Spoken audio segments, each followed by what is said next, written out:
Yo, what's happening? Ho, it's another day of the Bible reading, GC 365. I'm super excited to introduce y'all to one of our Gold Creek brothers, or Gold Creek brothers. And but here's the crazy thing. We're actually kind of related. So Chauncy here and his wife, how long y'all been at Gold Creek? About 2.5 years. 2.5 years. And one day, I don't even know how this happened. Come to find out, our wives are distant relatives. Mm-hmm.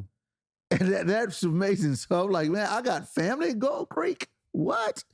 And so they moved here from Texas. I forget. Yeah, that's right. Texas. Killeen, Texas. Yep, Killeen. Shout out to all the military folks. Anyway, so now he's here. And what do you volunteer anywhere in the church? No, I only Gold Creek 360. He volunteers. I volunteered last week for the Mother's Day. Okay. Oh, sweet. So yeah. Fun. So let's dive into it. So this is day. I know what day it is. This 179. 179. This is day 179, and we're in the Kings. What I love about the Kings, I'm pretty sure. I love to hear this, especially with your military background.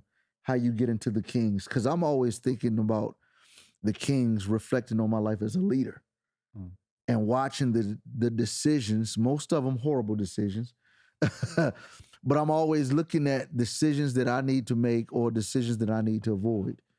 And then, of course, I'm a military kid. My dad was in the Army, so I grew up watching a lot of military flicks. And so reading the Kings, I feel like I'm watching a military flick. Do you get any of that? You like, no, I know I'm in the real thing. No, I mean, a little bit. It's okay. Just when you say it's ironic you say that, because when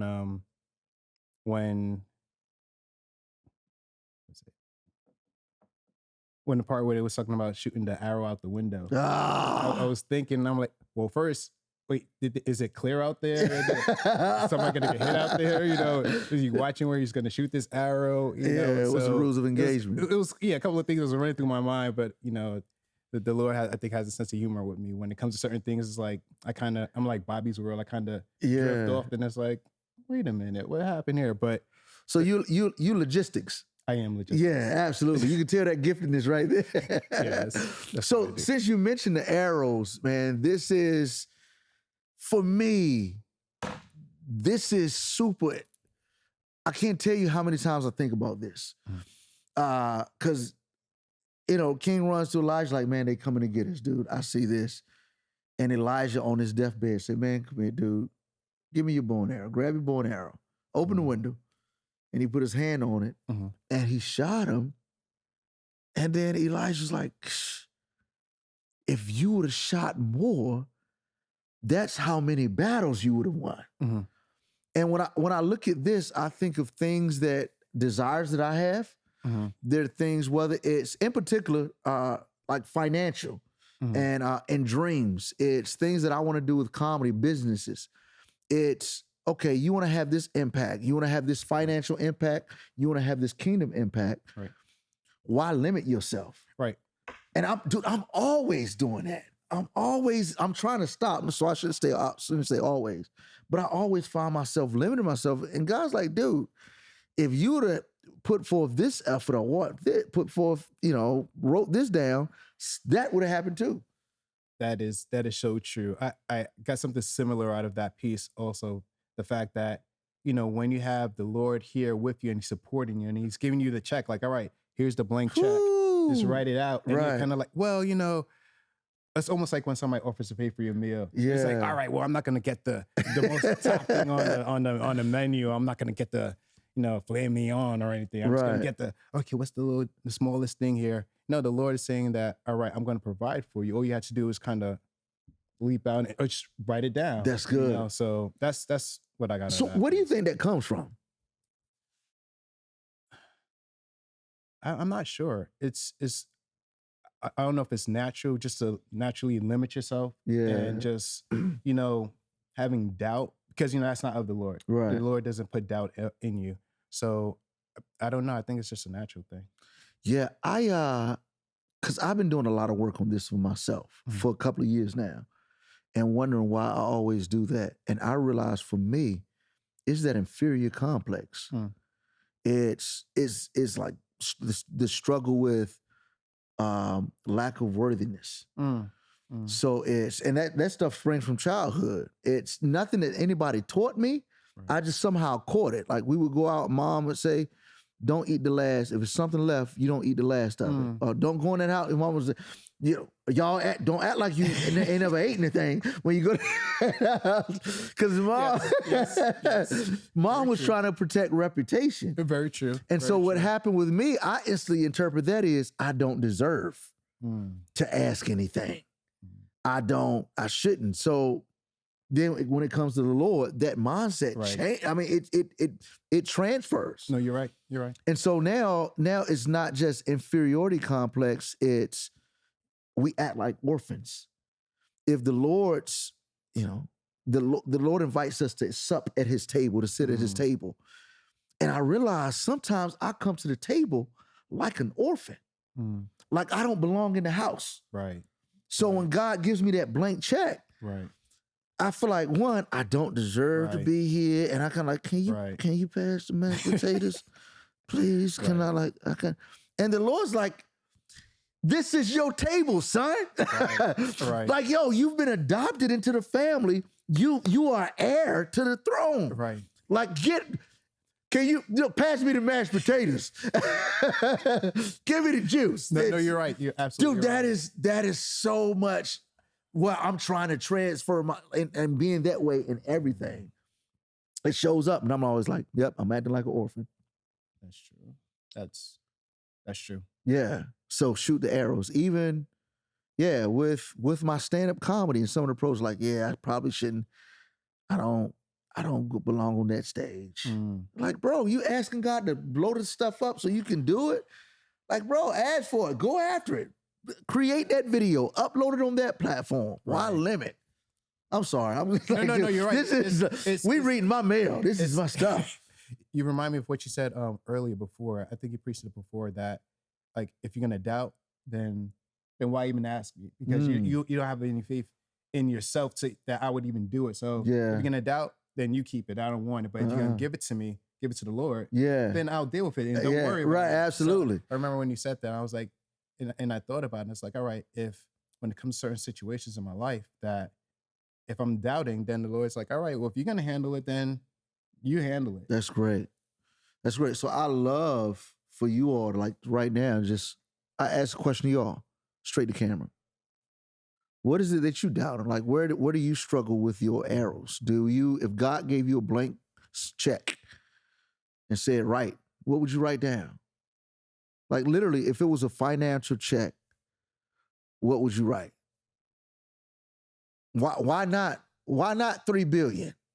Why not 400 million? And not to make it financial, but tell God what you want. Right. With blind Bartimaeus, this really happened last week. I was at a comedy show on stage, and a lady, I recognized the inferiority complex because I wrestle with it. Okay. So I brought a kid on stage, gave him a t-shirt. And everybody kept pointing to the lady, like, give her one. And I was joking, like, I ain't giving her nothing, like. And then I said, all right, what do you want? And she said, I don't know, I'll take anything. And I was like, there it is. I was like, I'm asking you, I'm trying to decide what you want. Right. What is it that you want? And she said, I don't know, I'll take anything. And I was like, what's going on with her that she is struggling with? I'm asking her, what does she want? And then I said, I know your pastor preaches. You ever heard of blind Bartimaeus? Jesus walking through the crowd. And he says, Jesus asked Bartimaeus, what do you want? What is it that you want from me? He said, I want to see. Right. Ask God or tell God what you want. Speak up. I said, so what is it that you want? This woman says, I want to walk. And she rolled up in her wheelchair. I was like, oh, snap. So I was like, well, let's pray that you walked in. Right. And I was for real. Right. Because I've always been like, Lord, when I'm doing comedy, I would love to see somebody healed at a comedy show. Wow. Like, they laughing and get up and walk. Right. Like, not that we made a show out of it, but they just in the back laughing, and God heals him. Right. And I was like, is this a night? And dude, so she came up and dude, and I just, I put my hand on her and prayed for her. Wow. And dude, she got up and walked. I'm just playing.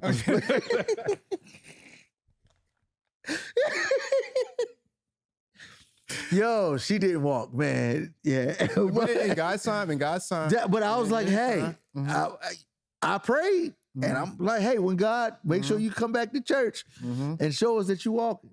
So the point is, tell God what you want. Yes. Yes. That's it. So that's chapter 14. Well, no, that's chapter 13 with the arrows.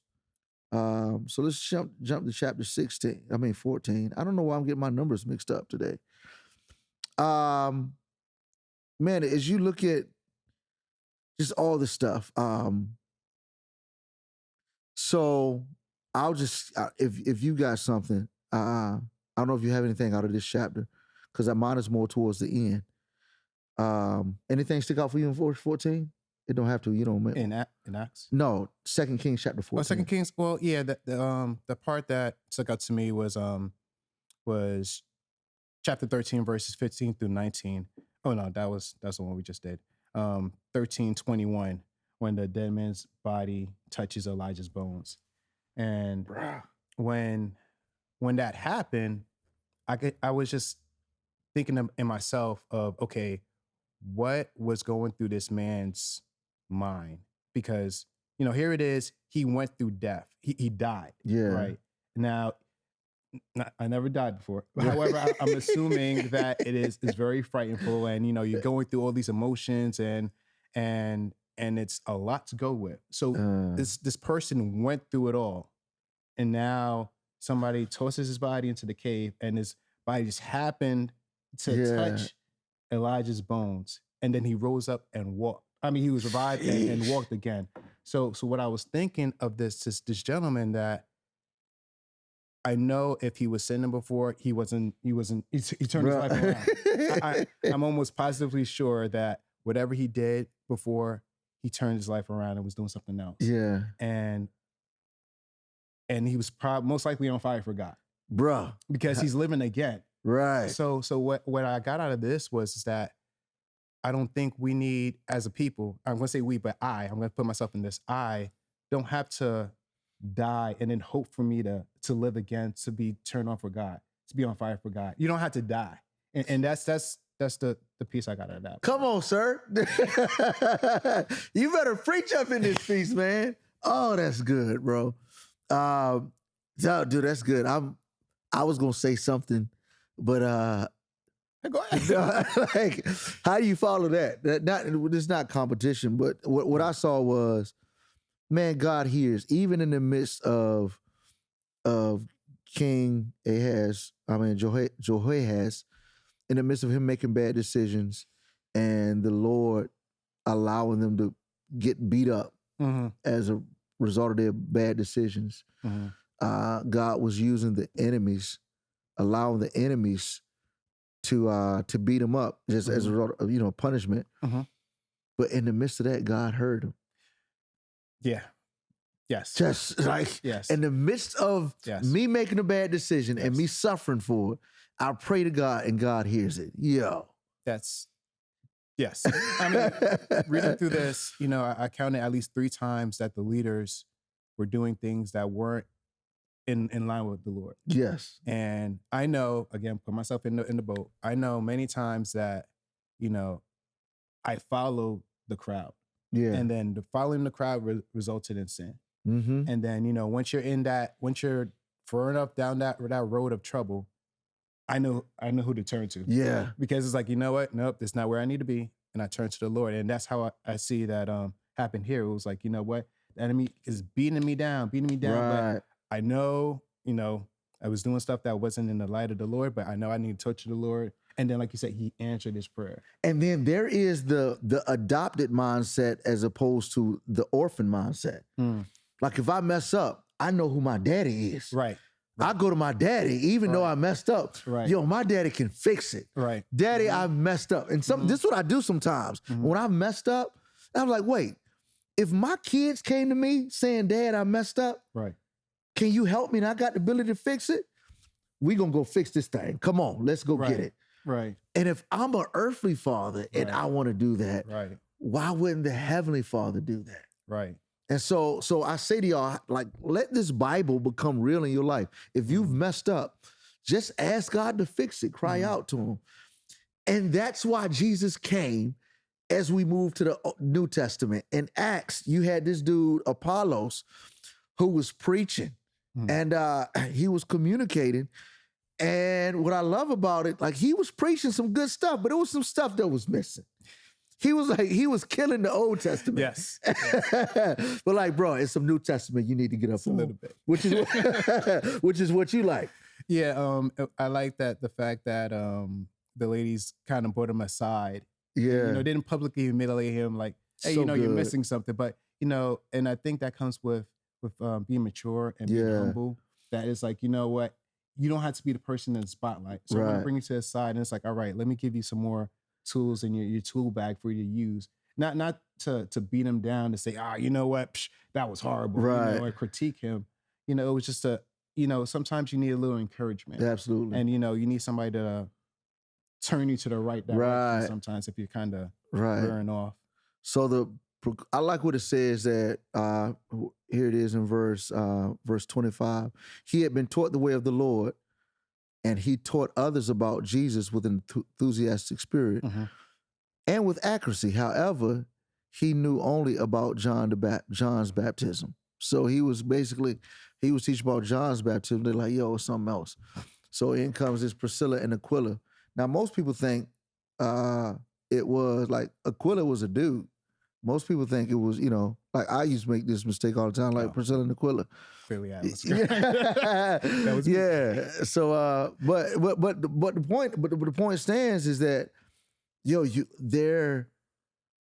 how often do you see people correct people with grace? You're right. And that's what I long to see. It's like, bro, okay, some stuff missing. Right. He killing it. Right. He just got stuff missing. So just graciously do it. We don't always have to, when people are wrong, it doesn't always have to be harsh. Right. So there we have it. And then we get to the Psalm. I don't know, did you want to hit Acts 19, any? Oh, no. Let's get there. Okay.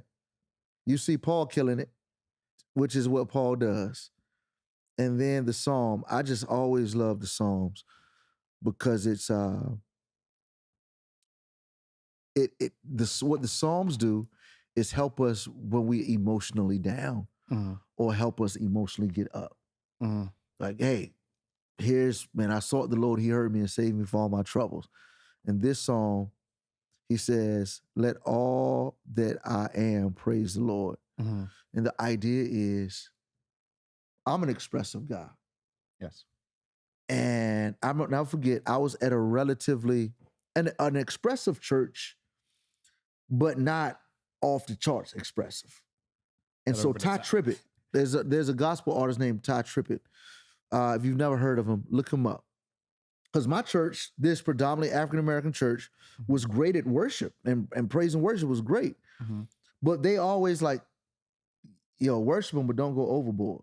Like, no, not too much. Right, not too much. Ty Tribbett came, and if you know Ty Tribbett, man, they like all the energy in the world. Yes. And so I knew Ty Tribbett, and he came to this church. Yes. And I was watching. I was enjoying it, but I was watching too, because I'm like, yeah, what they gonna say? Because he does too much. Like, what they think is too much, he does too much. And so some people were looking at him. And I never forget, Ty Tribbett said this: some people think I'm too emotional when it comes to praising the Lord. And he said this: if I don't worship the Lord with all of my emotions, who am I using for all my emotions for?